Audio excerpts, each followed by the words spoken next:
And we have returned. You're listening to CSC Talk Radio. This is Beth Ann. Like I said, when I was going through the articles this morning and was listening to the news last night, this Civil War article came to mind again. It goes over and over and over again with what is happening. We, the people, need to take control. Like I said in my monologue, we take control at home. But America is your home. The Constitution is your liberty as well as the Bill of Rights. So if you're not educated, if you're not paying attention, if you're just saying, oh, that's politics, you're condemning the future generations of this nation to slavery, to socialism. We are this close right now. Well, he talks about some of the things, and I'm going to skip over that. And he goes on to say it's not a free country when the FBI agents who support Hillary take out an insurance policy. So that is still under the issue. But what really struck me, and I think I put my paper down prematurely here, is the taking over of the judicial system here in this nation. So when we have Flake, who is supposed to be a Republican, he's a fake conservative, he's a fake Republican, he's a never-Trumper, he's a hater of President Donald Trump, he's a globalist, and perhaps maybe he's a socialist. I don't know. But I know he's not a good representative of Arizona, and I don't know why Arizona elected another socialist. But whether it's a federal or a state, executive, legislative, or judiciary, the left moves power around to run this country. If it controls an institution, then that institution is suddenly the supreme power of the land. That is what I call a moving dictatorship, he says. So Donald Trump, he says, has unmasked the shadow government. We can see it. It's no longer hiding. You can be frustrated with his language. You can be frustrated with his tweets. You can be frustrated with whatever. But if there's one thing that this man has done with his outspokenness, he has unmasked the deep state. It's a shadow government, like medieval guilds, he says in this article.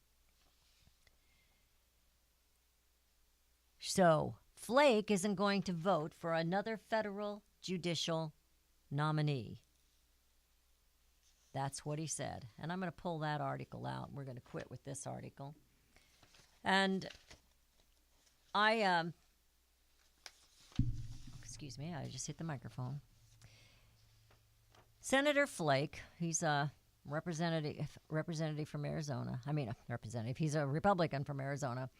He's employing a familiar tactic by vowing to vote against all of President Donald Trump's judicial nominees until the Senate votes on legislation to protect. Are you sitting down? They have to pass legislation to protect Special Counsel Robert Mueller. Why? Why does this man deserve to be protected? And what is he being protected from? Did he do anything wrong? Has he lacked a little integrity in his investigations and indictments? Flake is gone. I think that the American people need to get on the phone one more time, 202-224-3121, and tell them Mueller deserves no protection any more than any other American citizen. He does not deserve to be protected. You know who does deserve to be protected? The President of the United States deserved to be protected, not attacked. And the attacks are going to get worse and more, if it's even possible, uglier. Why would 1,600 attorneys, that's 1,600 attorneys, call for Mueller's protection? Do you think he needs to be protected? Why does he need to be protected? All we're going to see is more obstruction, distractions, and dictating over the executive branch. That's what giving the House the majority, giving the Democrats the majority in the House is gonna do for the rest of this time until we have another election.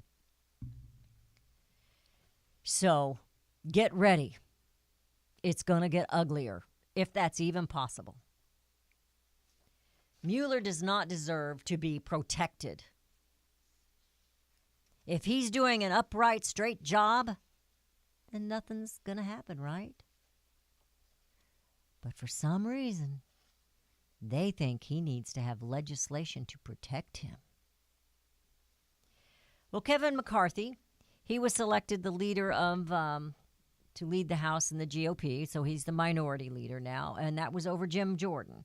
But I have another article here, and I thought I had circled that, where Jim Jordan is more than likely going to be, well, I've lost my little paper here. There it is. He'll probably be put on one of these special councils, and Freedom Caucus member is what he is right now. But anyway, he's going to be in a prominent position. I can't find my little circles. I miss my circles when I can't find them. And so we'll see. I don't know a whole lot about Kevin McCarthy, if he's going to be a good leader, if he's going to be another Paul Ryan. I hope not.